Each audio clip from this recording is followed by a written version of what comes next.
시작할까요?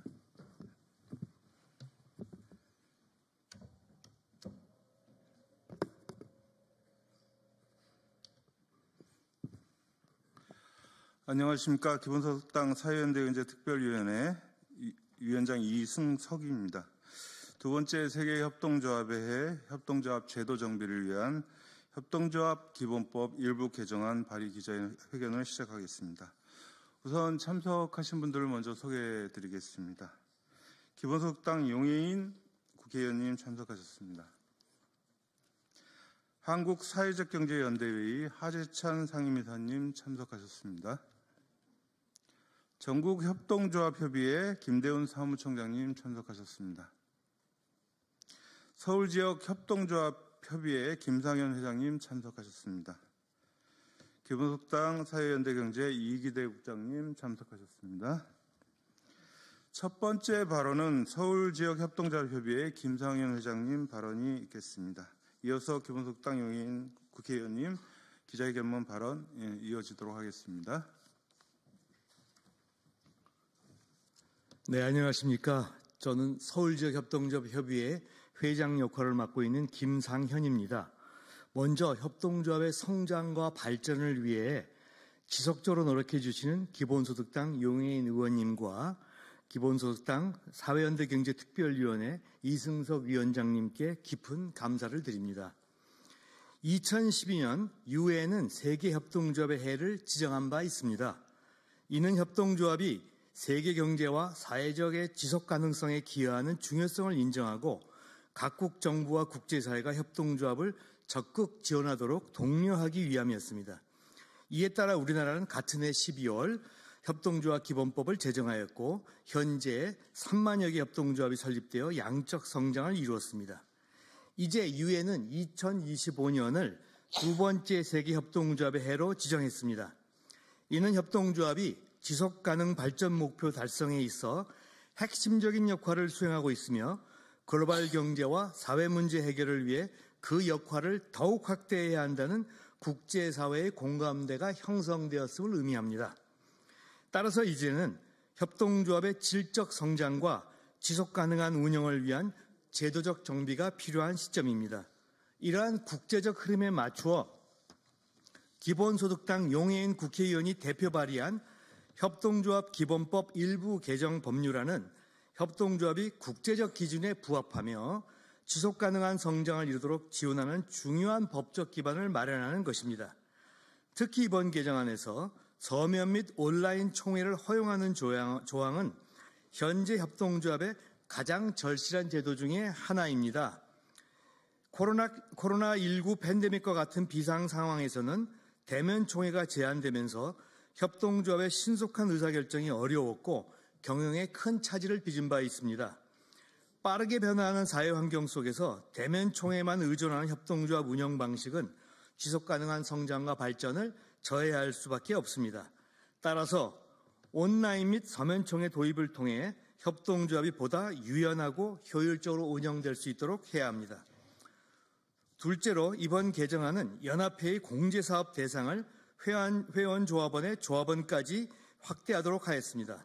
이는 협동조합이 보다 강력한 경제적 자립 기반을 구축하고 조합원들에게 보다 안정적인 사회적 안전망을 제공하는 데 매우 중요한 의미를 지닌다 하겠습니다.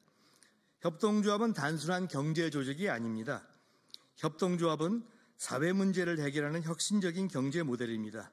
이윤 극대화보다 조합원과 지역사회의 필요를 충족하는 것을 최우선으로 하며 불평등 해소, 일자리 창출, 환경보호, 특히 사회적 안정망 강화 등 다양한 사회적 문제 해결에 중추적인 역할을 수행하고 있습니다. 이번 개정안이 통과된다면 협동조합은 더욱 탄탄한 법적 기반을 갖추고 지속가능한 발전을 위한 한 단계 도약할 수 있을 것입니다. 이번 법 개정은 협동조합의 지속가능한 발전과 성장을 위한 중요한 첫걸음입니다. 더 나은 사회를 만들고 보다 공정하고 지속가능한 경제구조를 형성하는 데 협동조합이 기여할 수 있도록 많은 관심과 지지를 부탁드립니다. 감사합니다.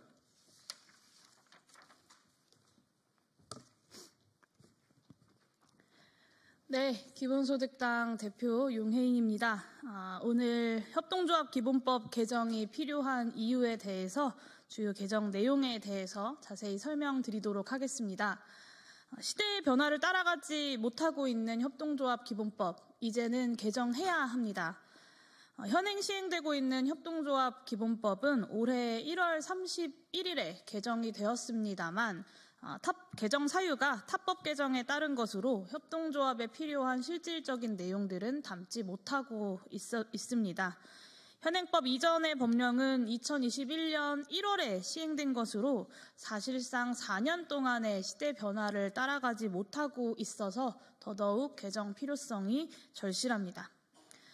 우리가 멈춰있는 사이에 유엔은 지난해 4월 뉴욕에서 열린 제77차 총회에서 사회연대 경제 활성화를 위한 결의안을 채택하면서 재정 투입, 세제, 공공조달, 금융서비스 확대 등 사회연대 경제 활성화를 위한 정책과 제도 정비를 권고했습니다. 또한 올해는 유엔이 지정한 세계 협동조합의 해이기도 한데요. 2012년에 이어서 두 번째 세계 협동조합의 해를 맞이하는 것입니다. 유엔이 이렇게 짧은 기간에 같은 주제로 특정 해를 지정하는 것은 대단히 이례적인 일이라고 합니다. 그 이유는 분명합니다. 13년 만에 유엔이 다시 세계 협동조합의 해로 지정한 것은 기후위기, 양극화와 불평등, 저성장과 불안정 노동 등 복합위기 문제를 해결하기 위해서 협동조합의 역할이 꼭 필요하기 때문입니다. 현행 협동조합 기본법은 이런 글로벌 변화와 시대적인 요구들을 반영하지 못하고 있으며 협동조합이 사회적, 경제적 대안으로서 제 역할을 하기 위해서는 내용 정비가 필수적입니다. 협동조합 기본법 개정안의 핵심 내용들을 이제 설명드리도록 하겠습니다. 크게 세 가지입니다. 첫째, 상호 부조 정신으로 우리 삶을 보호할 수 있도록 협동조합 공제사업을 허용하고 확대합니다. 현행법에 따르면 공제사업은 협동조합 연합회가 그 회원들만을 대상으로 할 수 있으며 협동조합이 조합원들을 대상으로 하거나 협동조합 연합회가 회원의 조합원들을 대상으로 하는 공제사업은 금지되어 있습니다. 하지만 신용협동조합법, 새마을금고법, 수산업협동조합법 등 개별법에 근거하고 있는 협동조합의 경우는 공제사업이 가능하고 소비자생활협동조합법에서도 연합회가 회원사 소속 조합원들을 대상으로 하는 공제사업을 허용하고 있습니다. 해외에서도 협동조합 공제사업이 활발하게 진행되고 있습니다. 2021년 기준 전 세계 보험시장에서 협동조합 공제의 시장 점유율은 26.2%에 이릅니다. 국제협동조합 보험연합회는 전 세계 60개국에 회원사를 두고 있습니다. 보험과 공제는 유사한 방식으로 운영되는 것 같지만 보험회사는 이윤을 올리기 위해서 보험 상품을 파는 반면 협동조합의 공제는 상호 부조의 정신을 기반으로 개개인의 삶을 돌보기 위해서 사업을 펼칩니다.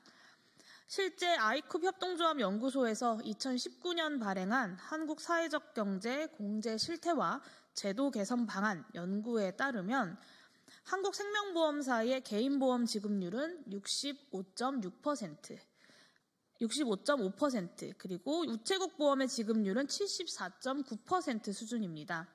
반면 일본의 전국생활협동조합 연합회 공제 사업의 지급률은 82%에 달합니다. 이윤을 추구하는 민영보험사의 지급률이 가장 낮고 공영보험의 성격이 있는 우체국 보험의 지급률은 조금 더 높아지고 협동조합 공제사업의 지급률이 가장 높은 것을 수치로도 쉽게 확인할 수 있습니다. 위기가 일상화된 시대에 보험사의 배를 불리는 상품이 아니라 서민들의 삶에 안전망을 치는 협동조합 공제가 반드시 필요한 이유입니다. 둘째로는 서면 또는 전자적 방법 등에 의한 의결권과 선거권을 행사할 수 있도록 했습니다. 상법과 민법에 따른 조직은 서면 또는 전자적 방법 등에 의한 의결권 및 선거권 행사가 가능하지만 협동조합은 이것을 제한하고 있어서 이에 대한 차별을 해소할 필요가 있습니다. 이번 개정안에서는 협동조합이 서면 또는 전자적 방법으로 의결권과 선거권을 행사할 수 있도록 근거를 마련하고 조합원 확인 절차 등 구체적인 방법은 협동조합의 자율성을 부여해서 정관으로 정하도록 했습니다. 세 번째는 인가 신청을 한 사회적 협동조합에 대해 인가하지 않을 때에는 그 이유와 근거를 명시하도록 했습니다. 사회적 협동조합의 경우 기획재정부의 위임을 받아서 관계 중앙부처가 인가 심사를 담당하고 있습니다. 그러나 인가 심사 시에 관련 근거가 불명확한 내용, 그리고 부처 및 담당자의 임의적 판단 등을 이유로 인가하지 않는 경우가 있어서 이것을 방지할 필요가 있습니다. 이번 개정안에서는 인가를 신청한 사회적 협동조합을 인가하지 않을 때에는 그 이유와 근거를 명시하도록 해서 행정기관의 인가 권한 남용을 방지하도록 했습니다. 어떻게 보면 참 당연한 내용이지요. 네, 사회연대경제의 활성화, 기본소득당이 함께 하겠습니다. 앞서 UN 등 국제사회의 흐름에 대해서 말씀드렸던 것처럼 사회연대경제는 이념의 문제가 아니라 글로벌 스탠다드입니다. 사회연대경제를 활성화하는 것은 지속 가능한 사회를 만드는 길이고 더 나은 미래를 향한 필수적인 선택입니다. 기본소득당은 지난해부터 사회연대경제특별위원회와 사회연대경제국을 설치하고 사회연대경제와 적극적인 연대 활동들을 펼쳐나가고 있습니다. 또 사회연대경제가 더 활성화될 수 있도록 각종 법제도 개선도 추진하고 있습니다. 지난해에는 사회연대경제기본법 그리고 일명 협동조합 차별해소법으로 불리는 지방세법, 지방세 특례제한법 개정안을 발의하기도 했습니다. 그리고 올해 두 번째 세계 협동조합의 해를 맞이해서 첫 번째 제도 개선 과제로 협동조합 기본법 개정안을 발의합니다. 이후에도 각 분야 사회연대경제를 활성화하기 위해 다양한 분야의 사회연대경제인들과 현장에 계신 분들과 소통하면서 현장의 목소리를 반영한 법제도 개선을 지속적으로 추진해 나가고자 합니다. 지속가능한 사회 그리고 더 나은 미래를 위해 사회연대경제 현장과 손잡고 함께 나아가겠습니다. 많이 어둡고 또 많은 분들이 불안해하는 시기이지만 밭을 일구는 농부의 마음으로 더 나은 대한민국을 위한 우리의 미래를 위한 길을 뚜벅뚜벅 걸어가고 있겠습니다. 감사합니다.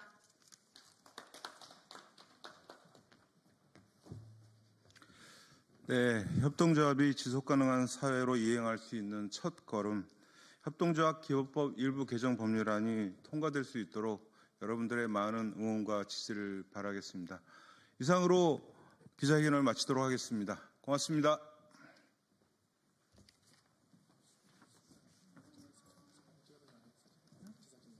사진 하나?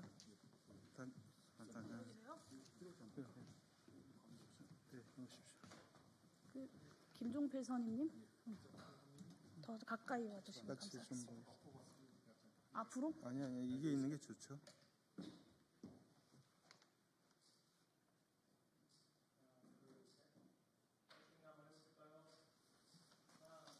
화이팅! 화이팅!